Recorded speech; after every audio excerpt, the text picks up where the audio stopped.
Hi, my name is Linda Goodman. I'm the Chief Technology Officer at Fauna Bio. We're a San Francisco Bay Area-based genomics startup. And today I'm going to tell you about how exciting biology in animals like lemurs, squirrels, and bears is helping identify novel drug targets to treat human diseases. Today, genetic sequencing is very inexpensive, and we're able to look at genomic, transcriptomic, and epigenomic data across thousands of individuals to try to better understand disease mechanisms and also identify potential novel drug targets to treat these diseases. However, it turns out that your predisposition to getting common human diseases like heart disease, obesity, and cancer depends on mutations that you've inherited in hundreds, if not thousands, of genes. But each of these has a very tiny effect. And this actually makes it quite difficult to identify genes that are going to have a really large impact on diseases if they were targeted by therapies. But there are a few people that have rare genetic superpowers that can protect them from diseases. A great example is that 1 in 40 people of African ancestry has a mutation in the PCSK9 gene that means they have very low levels of LDL cholesterol. Now, this translates into a very big effect. This is an 80% lower risk of getting a heart attack. And knowledge that this is such a large effect has led to successful PCSK9 inhibitor drugs so that we can all take advantage of this exciting biology.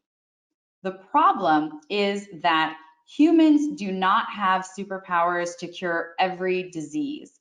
And this means that it's actually going to be rather difficult to design therapies for every human disease based on human genomics alone. At Fauna Bio, we are looking to animals to identify genes that are going to have a large protective effect on humans. And this strategy works because we're actually not so different. We share around 92% of our genes with rodents, and the sequence of these genes is 85% identical on average. Here's an example from histone H1.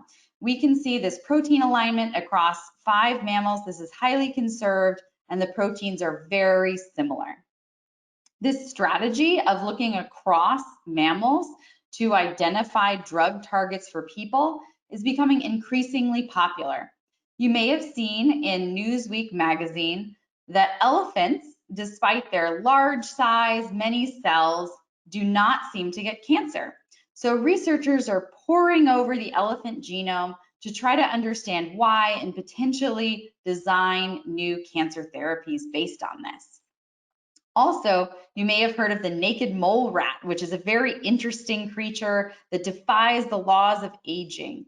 Its mortality rate is in fact independent of its age, and researchers are trying to understand why so that they can design new aging therapies. Perhaps less well known is the 13-line ground squirrel, which is a model hibernator that's able to protect itself from many diseases. This creature is able to protect itself from numerous pathologies that mirror human diseases such as obesity and diabetes, heart attack, irritable bowel syndrome, Alzheimer's disease, stroke, and perhaps most intuitively, muscle and bone loss. You can imagine these hibernating animals are lying nearly motionless for 6 to 9 months out of the year, yet when they wake up in the spring, they suffer very little atrophy and they're immediately able to run from predators. You might be thinking, okay, that's great for these small hibernators, but how does this relate to people? You probably know that hibernation is common throughout mammals. You probably have heard that bears hibernate, but perhaps you didn't know that primates also hibernate. The fat-tailed dwarf lemur of Madagascar is an excellent hibernator. And there's evidence that across mammals, these animals are using the same genes to protect themselves from these pathologies, and these genes are also present in humans. This is the body temperature trace of the 13-lined ground squirrel throughout the year, and this comes as a surprise to many people. We think of hibernation as being just a 6 to 9 month sleep, but in fact, it's a very dynamic process. As we can see, these animals start at around 37 degrees Celsius in the summer and the fall, their body temperature, and their heart rate is around 300 beats per minute because these are small animals. But then they drop into a state called torpor, where their heart rate is actually 1% of normal, so 3 beats per minute, and their temperature drops to 4 degrees Celsius. But then around 25 times throughout the winter, they go through what's called an interbout arousal, or an IBA, where their tissues rapidly get blood flow again, they rewarm, and their pulse rate goes back up to 300 beats per minute over the course of 1 to 2 hours. So this mirrors an ischemia reperfusion event that a person might get during a heart attack or stroke. So we like to say that hibernators experience 25 heart attacks per year, yet they get very minimal damage. We can bring these animals into the lab and perform surgical ischemia reperfusion events on them. So here we've compared a rat to a summer squirrel to a winter squirrel. Rats by far get the most damage with leukocyte infiltration. The summer squirrels, though, also get a lot of damage, but the winter squirrels are protected from this ischemia reperfusion damage. We're studying the gene expression differences between the summer and the winter states to better understand what might be protecting these animals from damage. Hibernators are also an excellent model for Alzheimer's disease. As they're entering this torpid state, their neurons actually retract, they lose connectivity, and they develop hyperphosphorylated tau tangles, much like an Alzheimer's patient. But as they're leaving hibernation, their neurons regrow and they're able to clear the tau tangles. If we could understand the genes that are responsible for these phenomena, we might have an idea of how to reverse Alzheimer's disease. Likewise, hibernators have precise metabolic control. These large temperature swings that we're seeing from 4 degrees Celsius all the way up to 37 degrees Celsius are in fact just a result of the metabolism increasing and decreasing. And this happens 25 times throughout the year. In addition, they eat a lot in the fall, so they pack on the pounds and they become insulin resistant. But when they wake up in the spring, they're thin and insulin sensitive again. So in order to understand hibernator disease protection, we start with hundreds of genomes and thousands of gene expression signatures. Fauna Bio has the largest hibernation biobank in the world with 163 animals, 22 tissues across 11 time points. And we mine these data for both transcriptomic and epigenomic signatures. In addition, we have the largest collection of mammal genomes in the world through our collaboration with the Broad Institute, which includes 242 mammal species, 31 of which are hibernators. We're excited to be doing these analyses and storing our data on the AWS cloud because this allows us efficient access to our many terabytes worth of data from multiple locations.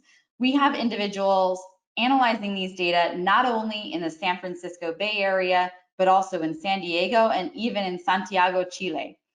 And this allows us to all interact and analyze the same data. This also allows us to rapidly scale up and down both our compute and data storage needs, which is critical for startups. Here's a snapshot of the data analyses that are performed on our platform.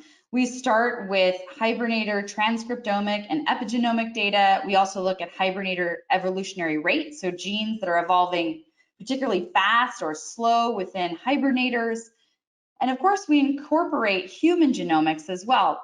We look at common and rare variants in human genomics because we like to make sure that the genes we're analyzing are going to be relevant for humans with the same conditions. We also curate transcriptomic data from unprotected species. So if we're looking at, say, ischemia reperfusion, we keep track of transcriptional signatures in these animals that are unprotected to make sure that they're significantly different from the animals that are protected to make sure we're identifying the correct genes. Here's an actual snapshot of our platform. So ourselves, as well as our collaborators, can log on and be able to identify drug targets themselves for their specific disease or pathology of interest. They can select from comparative genomic, transcriptomic, or epigenomic data, or all three. and they can select their tissue that is the most interesting, as well as the trait that's most interesting. For example, tissue protection, hypoxia tolerance, or tissue regeneration. And first, I'm going to show you results from our program in the heart with ischemia reperfusion and hypoxia tolerance. Here's an example of what our platform spits out. This is a large gene network. All of the genes that are shown in green are down-regulated during hypoxia in these animal hibernators. And so we were interested to take this gene into the lab and say, well, what would this do if we knock down this gene in human cell lines that are experiencing a similar condition? So we knocked down this gene in human cardiomyocytes exposed to ischemia reperfusion, so hypoxia, and then the tissue gets reperfused. And compared to our control cells, this gene knockdown greatly increased cell survival in this target Fauna 119 gene. So within these human cardiomyocytes, this knockdown that was discovered in small animal hibernators more than doubled cell survival in these human cells. We like to also walk down the chain and look further out from the hub of this network, because hubs tend to be large master regulators that could have other ramifications throughout the body. We like to be more specific to the phenotype that we're looking at. So we look downstream to this gene, Fauna 120G, and we notice a similar pattern that more of the cells survived with this gene knockdown. Within these human cardiomyocytes, this gene identified in hibernators was able to increase cell survival by more than 75%. We're currently in the process of testing these genes in vivo, and in the future, we have plans to develop compounds to inhibit these genes that could be a future therapy. Last, I'm going to talk about our program in the liver. The liver is a very important tissue for appetite control and obesity and metabolism. And we're working on this project with our collaborator, Novo Nordisk. Novo Nordisk is interested in the Biggest Loser syndrome. Many of you might have watched this show or heard about it, where obese contestants lose weight rapidly through diet and exercise. But unfortunately, after the show is over, many of them regain the weight and potentially more weight than they had in the first place. And this is not entirely their fault. Sadly, after the competition, people have demonstrated that the resting metabolic rate decreases by around 600 calories per day, and this slower rate persists for years.